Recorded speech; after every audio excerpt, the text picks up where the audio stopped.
Welcome, welcome. Thank you. Thanks for being here at Star Show Basics.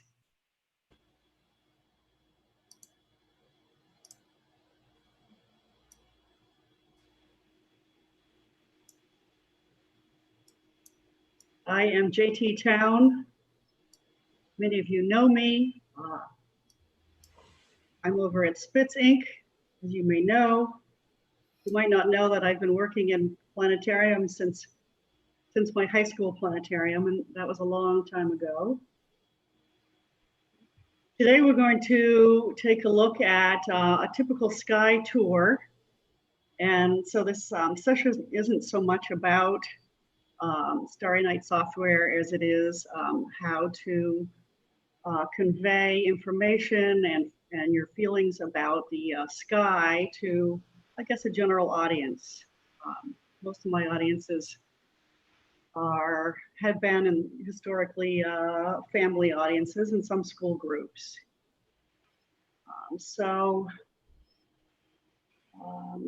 Instead of using the circular view that Dr. Bradstreet was taking a look at the sky yesterday in the curriculum, if you saw that late in the afternoon, we're using a sort of a part of the sky.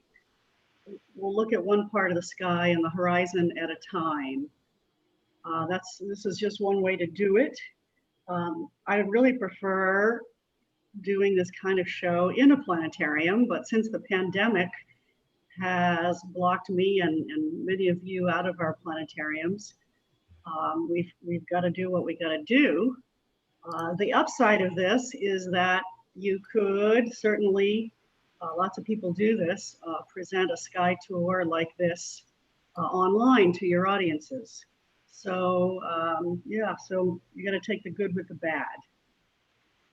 So let's start out looking at the sky tonight, and we will hope that as it starts to get a little darker, we will have fewer clouds perhaps over, we've got some what we call cardinal points. Those are direction markers that are here, and so you can see that we're facing directly west.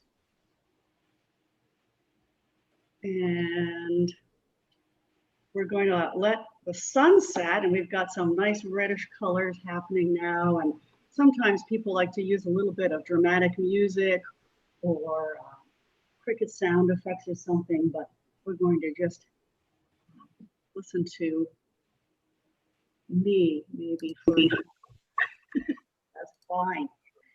So it's going to be a little bit after. Hey, that might be a loud cricket. All right, we can kill them off. They're plenty loud. But we are a little bit past sunset now, and you know, it's possible that you'd see a crescent moon this week. The moon, of course, is our nearest neighbor. It was just a new moon recently. And so if the moon's in the sky, I like to talk about it. If it's not really in the sky, I tend to not discuss it.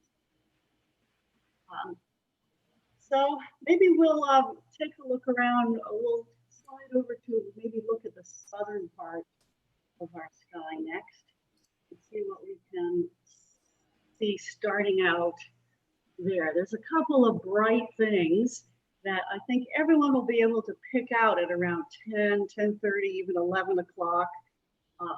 They start out at 10 o'clock kind of low in the southeast, but then they get a little bit higher as time goes on. And that's because as we look to the south, everything is rising towards the east, sliding across the south, and setting generally in the west, just like the sun does during the day. That's what's happening with the rest of all of our sky at night, because the earth just keeps on turning.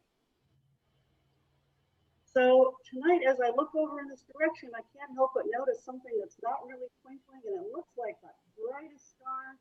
Looks like the brightest star I can see in the sky. And it turns out that's another near neighbor of ours. That's one of our neighbors right here in the solar system, the planet Jupiter. And so that's very easy to spot. If we could zoom in on it somehow, if we could take our telescope and go right up to the view, well, we see cloud bands. And we can see this gas giant planet. Doesn't seem to have like a surface or craters like you might see on the moon or on Mars. Just some pictures of those. This is all gases and cloud bands as we take a look at this giant planet. Well, there was another thing just to the left of this planet that I thought you might also be able to spot without too much difficulty, and turns out it's yet another of our near neighbors. So this summer, you can go out and find that these two gas giants without any difficulty over there in the southern part of the night sky for quite a bit of the night. And again, generally planets don't twinkle like stars do. They shine with a more steady light. So I encourage you to take a look at these. Now, those planets aren't always going to be right there. They're not always going to be Jupiter on the right and Saturn to the left. Planets move. They shift around little by little as the weeks and the months go by. You can't really notice them moving, but as time goes by, they do shift. So if you are going to wait a while before you do a presentation like this, you're going to want to consult your software or consult a star map and see where the planets are going to be so that you are ready to talk about them and find them in the right place. Either that or go out every night and observe, keep track of these planets every clear night. What else can we see in the southern part of the sky? Oh, look at that. Here's a path that has been brought on. Thank you, Michael. Michael is operating the software. One reason is that both of my computers here are not able to run the latest preview suite. So I appreciate Michael doing all of this. And so this line, this curved line that's been brought up, this is a line that's officially called the ecliptic.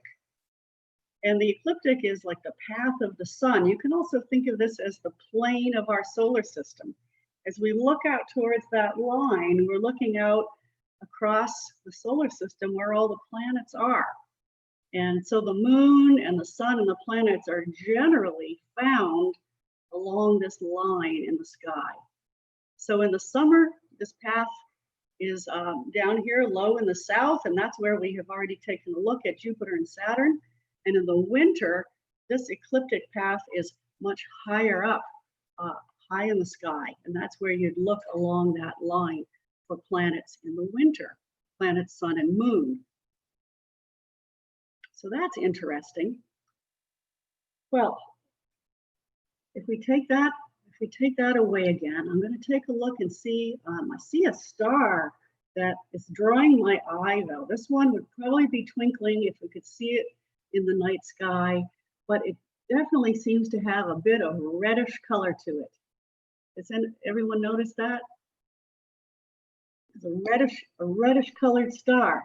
And then here's an outline for like a pattern that's around this star. Well, the star turns out is a red star. Stars come in different colors. It depends on how hot they are.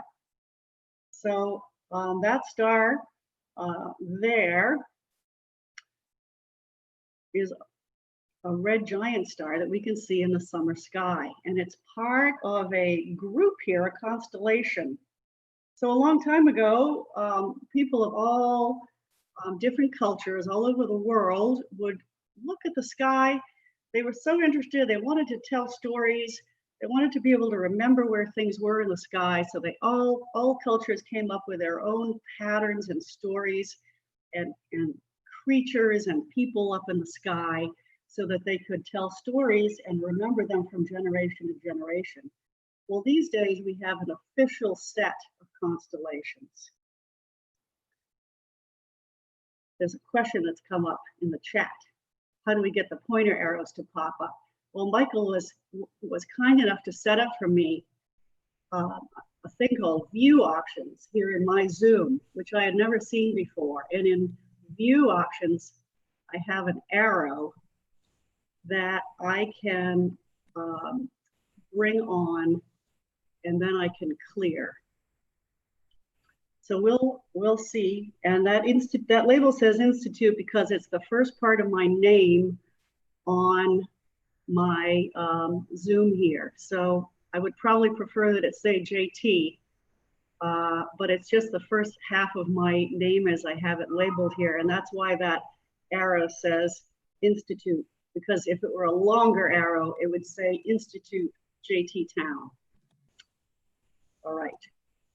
So I was talking about this other pattern over here that had this reddish star, which is called, so stars have names too. There's a lot to remember. Constellations, star names. The star name I see is labeled and it's called Antares. And the constellation that has Antares in it, which you would call, is over here, is a scorpion. And so the head of the scorpion is over on this side. The reddish star is the heart of the scorpion. And then the tail of the scorpion, basically I can see the whole tail of the scorpion in the summer. So I think there's just some trees and stuff in the way over here in the southern horizon. But if you take a look at that a little earlier, you'll see the whole scorpion there. And then this pattern that's next to it, this is another constellation, another official shape in the sky. And this is Sagittarius. Now, you might have heard these names before. They're part of the zodiac constellations. Those are constellations where you would find planets, sun, and moon. They're along that ecliptic line that we talked about earlier. So there are 12 constellations, or sometimes 13, that are in the zodiac. All right, I'm not going to get into all of them right now, though.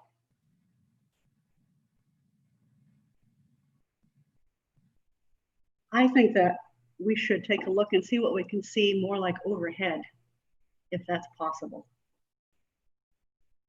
Remember, it's still like 10 or 11 o'clock that I think we have the sky set to. I clear away this arrow. I have to clear that arrow by hand.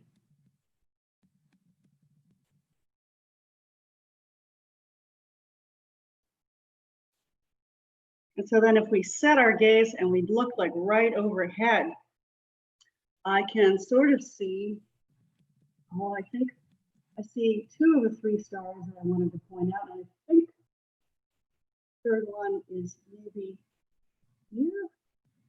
Anyway, I'm trying to point out kind of like a big triangle over here. And, oh, I guess it's here. Here or here is the other part of the triangle that I'm trying to point out. So here's one corner of a triangle. I don't want to see those shapes quite yet, though. I want to see another corner of a triangle here, and then a third corner of a triangle up here. The reason I'm pointing out a triangle is these 3 stars really stand out overhead at night, and they make kind of a big triangle. Well, the triangle is not a constellation, but it's an asterism. Okay, what's that? Another thing to remember.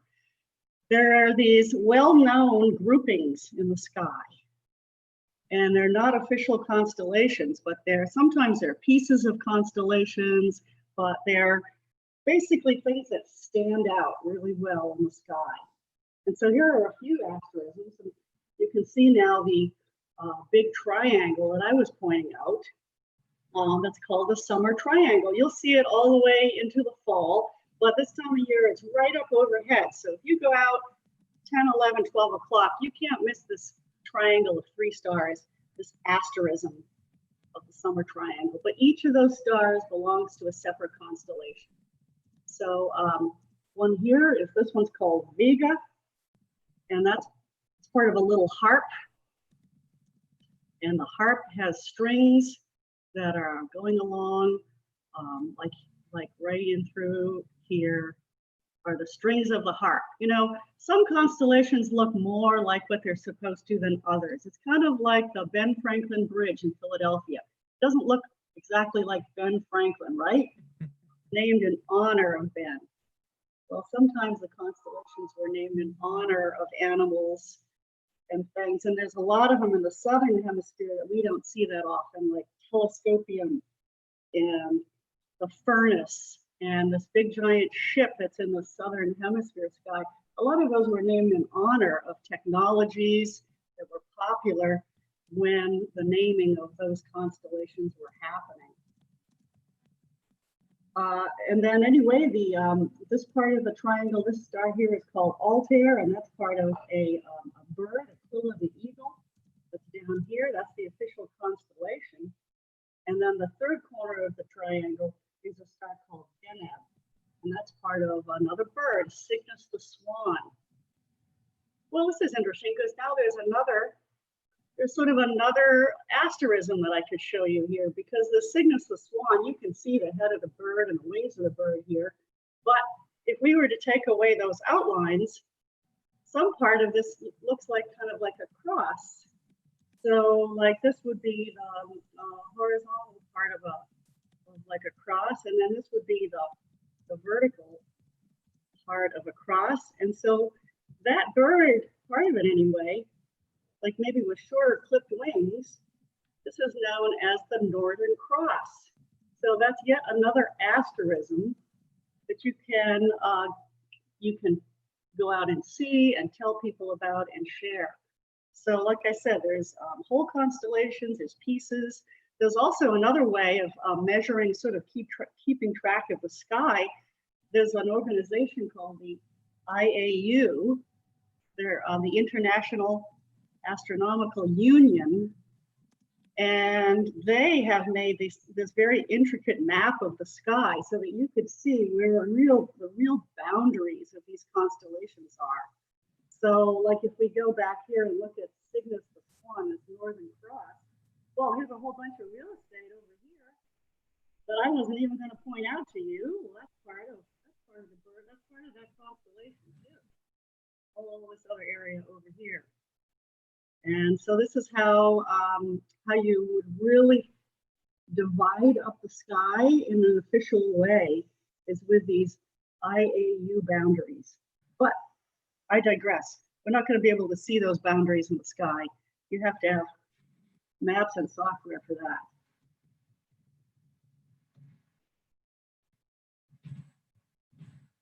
So why don't we take a peek over towards the north, if we could.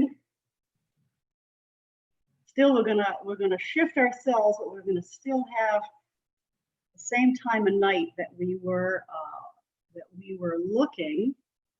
And I was out looking over in this part of the sky recently for a comet, because I think we're probably set at about 11 or 11:30 at night. Because I was looking at a comet like right under this asterism over here that's called the Big Dipper. And just a little bit lower, you really need to have a clear horizon line over in that direction if you want to see this comet Neowise this summer. Clear horizon. I want to retain that format. For some reason, I hear Dave Bradstreet, I think. I'm not sure. Anyway, this part of this red outline, it says Ursa Major here, which is a big bear. Part of this is an asterism, a well-known grouping, a well-known shape that's called the Big Dipper.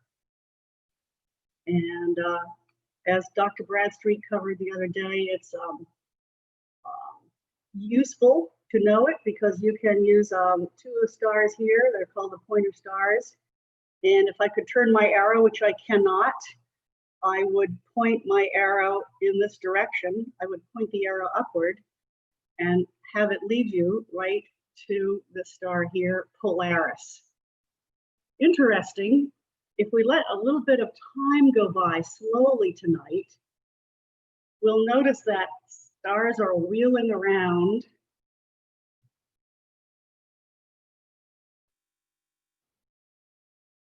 Over, if we look over towards the east, new stars are coming into view. Stars are rising in the east.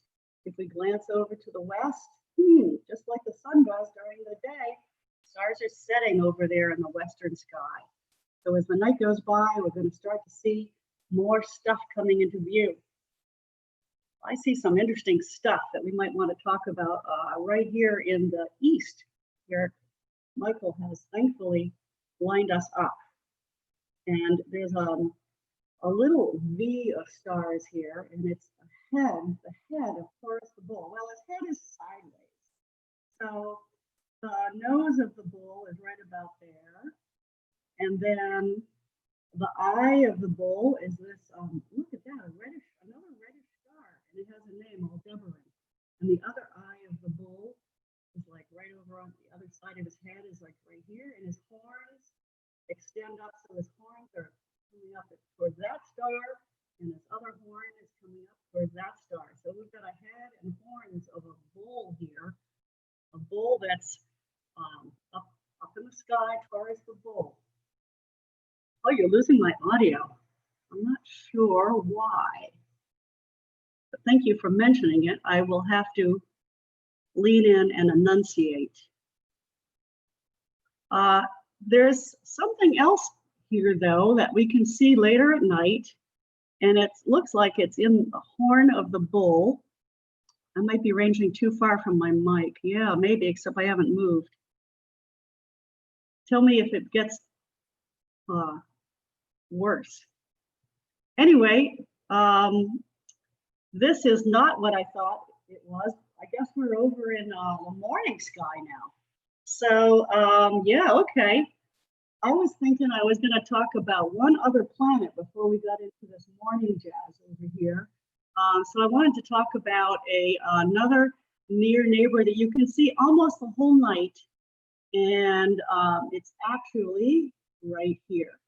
And this is a planet you can see most of the night this summer, and as we go into the rest of the year, it's going to appear to get brighter and brighter. And that's because we're closer to Mars. We're going to be closer to Mars over in the coming weeks. So I would encourage you to go out and take a look at Mars and see if you can find that in the night sky almost all night long. When I lean to the left, okay, no leaning.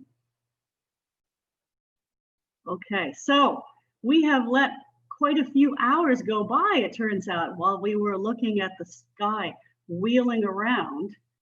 But I'm not sure that we should go forward much more because the sun is going to rise. So I wonder if I could take any questions, if somebody would like to unmute or have some either questions about things that we've looked at or other things they would like to find in the summer or fall sky.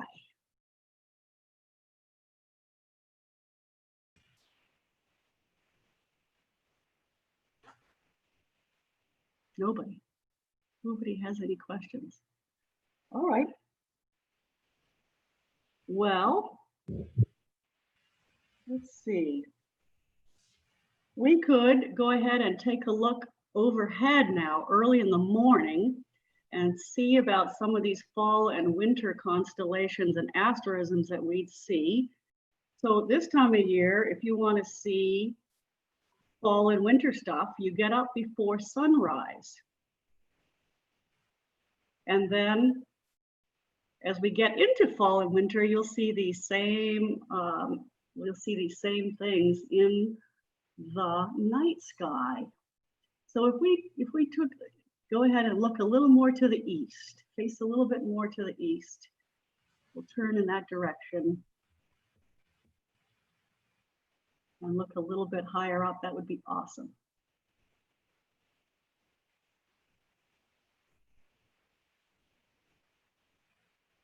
Great. Susan says, people would ask about Comet Neowise. How would I show them that? I'm a little mixed on Comet Neowise because it's so low on the horizon these days that most people aren't going to have a clear enough view of it. So I suppose showing them some photos that people like Eric Briggs or other astronomers have taken would be a good way to go, because that way they'd be able to see the structure, what this comet looks like, and you know, I think it would get them excited. Whereas if we say to them, go out and try to find it, and then they have no success because either they have some horizon glow in that direction, or it's a little bit too late and it's already set, because you do have to look for the comet like between 10 and 11:30 p.m. if you're lucky and you have a very clear horizon. Does that make sense? I wonder if there's a way to have Eric show a couple of his pictures. Is there a way that he can share his screen? I could, yeah.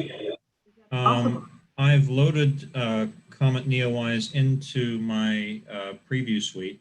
There was a message that I sent to the group last week about Neowise where I think I was laboring under the misapprehension that it's something that can be loaded into pre-flight preview suite automatically if it isn't already there.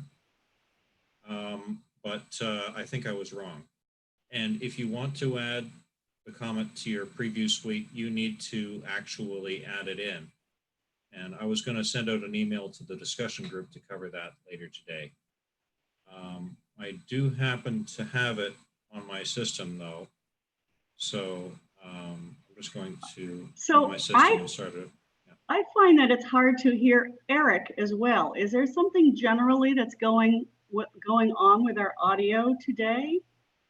Because I could hear like little bits of David Bradstreet. I don't have an explanation for this. I believe David Bradstreet is playing in the background at Eric's house. Okay. Okay. I was multitasking too much. Okay, fine. Well, fair enough. At least I have an explanation for why I can hear Dr. B. And then after we take a look at, if that is possible for Eric to share his screen, then yeah. I'm going to move over. After he does that, I'm going to show you a star map that might be useful to you, especially if you're getting into, if you're starting out with sky tours.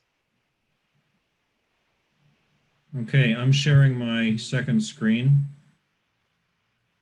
That is my RenderBox screen. I could share the pre-flight screen, but you know, this is just so you can have a look at where it is.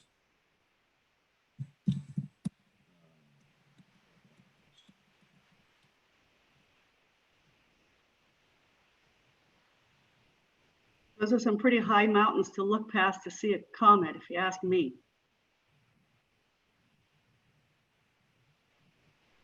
No, I was thinking you were going to show some of your photos that you took of the comet. I can show them as well. Yeah.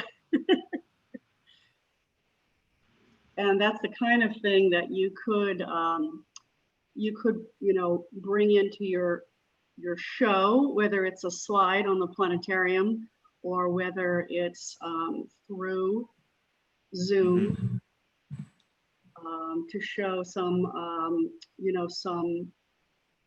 So maybe you've put your photo in to Starry Night.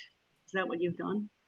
No, I haven't, but I'm just going to move this around so that I can show a photo as well. Beg your pardon.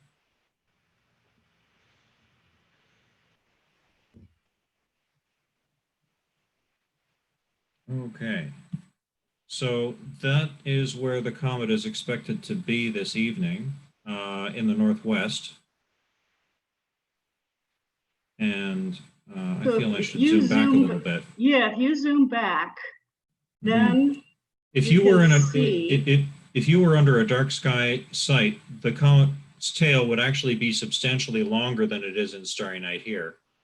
It'd be at least half as long as the legs of Ursa Major with a nice long tail. Right, so if you can find the dipper and you can find the bowl of the dipper, tonight it's more or less straight down from that part of the bowl. Mm-hmm. So, So this is a photo that I took last week, and it was touched up by a colleague of mine. Here is my version of a photo that I took on Friday night. The tricky thing about comets is that their tails are very dim in some parts and bright in other parts, and it's difficult to get a photo that shows that all at the same time. and do we expect that we're going to see two separate tails here before long, a gas tail and a debris tail, or do we already see signs of that? The gas tail of the comet is on this side, if you can see my mouse, and it's very difficult to perceive it here for two reasons. One of which is that the gas tail is pretty much right inside the dust tail at this point. And as the dust tail curves away out of shot, the gas tail stays straight. The other problem is that the gas tail is a deep blue color and the dust tail is a bright yellow. So the gas tails of most comets are quite hard to see, especially if you're trying to see them at the same time as the dust tails. The dust tails are reflecting sunlight, basically. That's why they look yellow. And the gas tails are fluorescing different gases, and they tend to be a light blue color. Great. Great. So, yeah, so I mean, like I said, I'm a little mixed on trying to send the general public out looking, because if they go out with a family and they're all, you know, high hopes, and then there could be a cloud in the way, there could be definitely be trees and buildings in the way. So use your own judgment. Mm-hmm. This is on successive nights as it's getting higher and higher up into the sky. And of course, if we could go backwards in time, that would be great. We could look at the comet when it is brighter than it is now. I could stop sharing this and let you get back to. No, that's we have plenty of time, but I did want to share something on my screen, if I could. And that's going to be this. Does this show up for you? Yep. This is a sky map that I ripped off here from Orion telescopes. But you know, if you want to get a little old school with it, and instead of using a phone app, you know, you could make, or you could borrow one of these kind of star maps to give to your audiences, provide somehow to your audiences ahead. You notice, one thing I noticed right off the bat with this whole view of the sky, which is a little bit like when we do a sky tour in the planetarium, is there's something that really shows up as I look at the whole view of the sky that did not show up for me looking at sections of the sky, and that is the Milky Way. So when you present a sky tour, either for the winter Milky Way that's a little dimmer, or for the summer, the Milky Way in a nice dark planetarium sky will really stand out, and you can start to talk about what's this hazy light that seems to extend all the way across the sky, and you point to that with your arrow, and then you could say the ancient people thought that this might be milk that was sprayed up into the sky, but today we know that that's the light from billions of stars from our own galaxy that's right off in that direction, that extends all the way from the south, kind of almost overhead, and all the way into the north. So this is something that'd be very dramatic to do in the planetarium, not quite as good to do on a computer screen. You know, so, but you could help orient people with a star map like this, explaining that brighter stars are shown as larger and dimmer stars are kind of like tinier. And also we can see that the planets have been laid out. The evening planets, Jupiter and Saturn, are laid out here for us. So this is a map for July, and it mentions on the left side, if we're in late July, 10 p.m. Then you could use this for looking in those various directions. And if they think it's, you could simplify this, you could take off some of the you could white out some of the constellations with something called whiteout we used to use, or Photoshop some of them out. And so this is not the only star map. There's many of them available. Look, we have moon phases on here. So you know what to expect for that.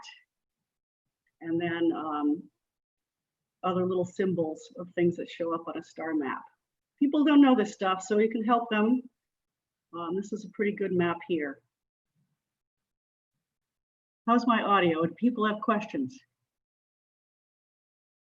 I can hear you clearly. Good.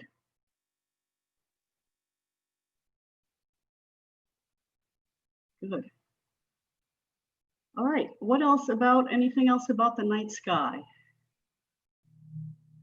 JT, one thing that I heard on the news last week was that if I went out on Saturday morning or Sunday morning, I'd be able to see all of the planets lined up in the sky together: Mercury, Venus, Mars, Jupiter, and Saturn. Yeah, so if you go And that out at if the I right had time. if I have a pair of binoculars, can I see them really nicely? Yeah, especially if it's clear. You know, summer is a little challenging, both for comets and sometimes for planets, because we get all this humidity, and humidity can build up and block your view sometimes of stuff, especially down on the horizon. Yeah, you could try to go out and see as many, collect all those planets. This is a good summer for planets. Yeah, quite often NASA or the astronomy department or the local planetarium will be in touch with the news about some astronomical subject, and it'll go viral. And before you know it, the broken telephone effect will take control, and people will start saying things that you didn't say or that they didn't say. And got to be careful about that. Great, great. Well, so yeah, the idea is to start out early evening and go through, you know, maybe a whole night sky with your audience. And, you know, you could have different horizons on if you wanted to in your sky show. You could use a local horizon if you're in your planetarium. I think it might make more sense to see it all the way around. But you can also, I usually finish by saying, you know, we've gone through an entire night. So all the kids got to stay up through the entire night and learn about the sky together.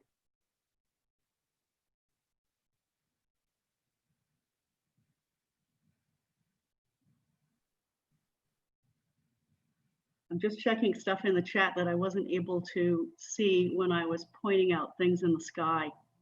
See if there were any questions I've missed. You can feel free to unmute and talk. I would encourage it. It's like Bradstreet says, it's very tough when you don't hear any reactions. Mike, is this that? Oh yeah, there they are. The thing is, I can't tell what day it is because on-screen info isn't on displaying what date it is.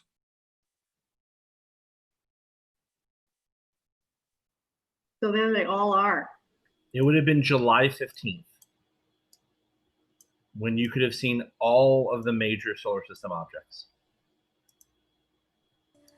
So JT, since this is a session for basics, I'm wondering if anybody in here hasn't done a show before, hasn't done a live show before, might want any live show pointers outside of what actually to show, but more like how to show them.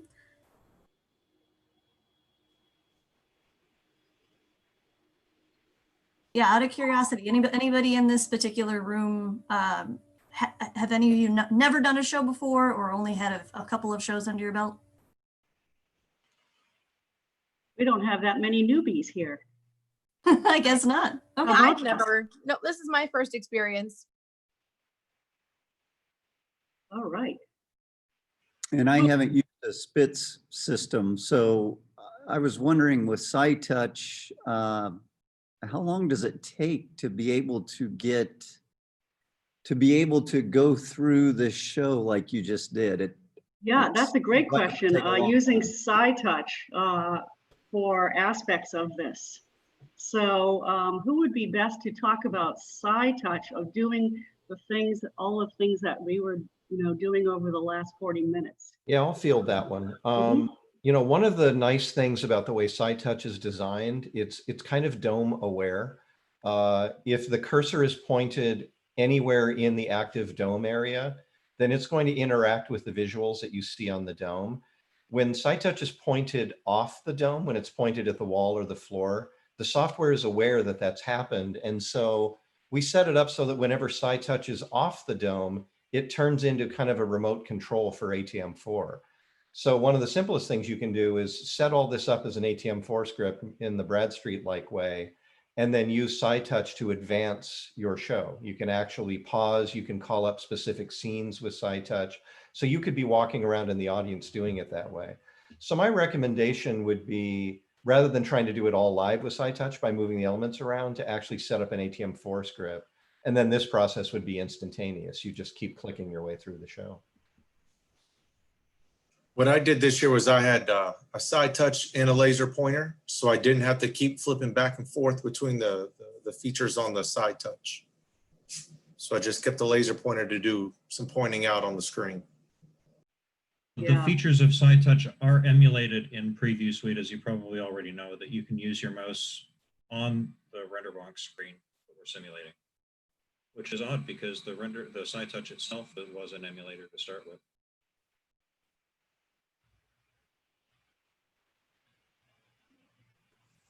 The other way you can do the same things that JT just went through, which was more the way I would do it, is set up a viewing list and having an observation list with all the things you think you might want to talk about. And then you have the option to do them in whatever order you want rather than relying on a pre-ordered ATM4 script.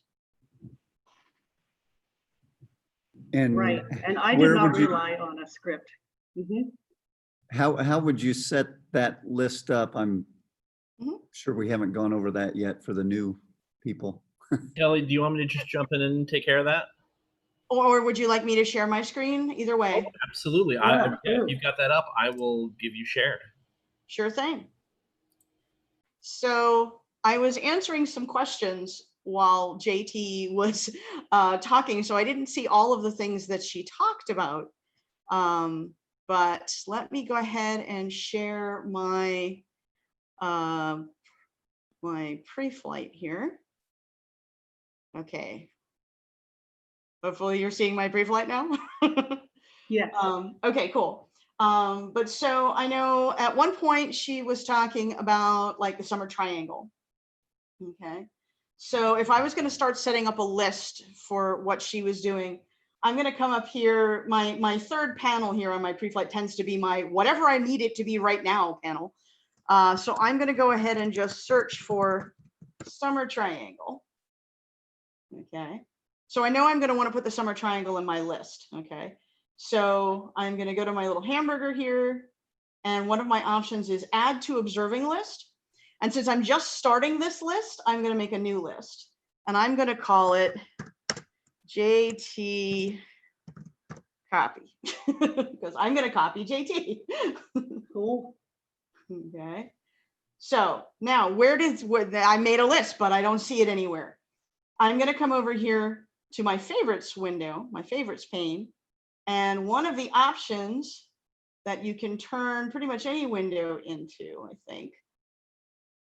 Of course, now I say that, now I don't see it on here. Am I missing it? It's the top of the bottom section. Yep, it's up on the bottom. What? fifth up from the bottom. About 3/4 of the way down, Kelly. No, Oh you my back God. Below down. eclipses. Okay. Below Down. eclipses. I'm sorry. There you go. Yes, the top of the bottom. Now I understand. Right. So here are my observing lists, which for some reason my eyes simply would not process after 6 odd hours of zooming. And now you can see here I have a list called JT Copy, and right now the only thing in it is Summer Triangle. I know she talked about the star Vega, so let's put that in there. Okay, so now if I go to add to observing list, I can say, yeah, go ahead and add that to JT Copy, but bam, it's there. Let's see, I think she also talked about Lyra the Harp at one point. We can put that in there. Anything that you can search for pretty much, you can add to an observing list. I know she talked about Mars. I didn't need to search for that. That's over there. I could have just clicked on it, but same thing. Pretty much anything you can find by search, you can stick into an observing list. So what is the benefit of that? What's the big deal? Well, now let's say I'm going to just go ahead and set my time here to like 10 o'clock. Okay. So now my sky is dark and you can see the window here. Now, when I'm ready to talk about these things, I'm going to check here. I've got stick figures and names set in my auto identify. I'm ready to talk about the Summer Triangle. As I'm ready to talk about it, I don't need to search. I don't need to do anything. I just need to click that and Summer Triangle is ready to go. If I want to talk about the fact that Vega is the brightest star in the Summer Triangle, again, I don't need to search for it. It's just there. So when I do live presentations, I said, I have an observing list for every month of the year with common things that people can see, so that you just have all that ready to manipulate immediately and you don't have to worry about searching for things that you want on the fly. You can just click between them. You can turn them on and off. And the nice thing is that you can, you get the contextual menu as well. So if for some reason I decide, wow, what I really want to do is fly them to Vega. Let's go. It's there. I can just take off and do what it is I want. I'm just going to hit spacebar to get the big white circle of Vega. So that's the power of observing lists, is that they're literally all there set up for you and you don't have to go through a whole lot of hoopla to search and find things when you're also trying to talk at the same time, which obviously I'm bad at doing because I couldn't find observing lists while talking. That's Kelly, awesome. for observing lists, I mean, the observing lists are like one thing that stands apart from the 5 basic functions that we talk about that Starry Night does. Because if the target of your observing list is below the horizon from the time or the location when you want to look at it, then you don't see it. And if it's part of a database that you don't have turned on, I believe it doesn't show up. So it's kind of separate from all that. But if it's above the horizon from your time and location, then it's great. If not, you just need to change your time and location. So what do other people think about showing the sky? Like we were just looking at Kelly's, you know, planetarium sky view, which is the whole sky. What do people think about presenting via Zoom, you know, presenting online to audiences using that view? Did you guys get my, I'm sorry, did you guys get my render box, not my pre-flight? Because you said you had my planetarium sky view. I saw, yeah. It was Oh, pre-flight. heck. That was pre-flight? We were I good. think we saw the important part. Yeah. Okay.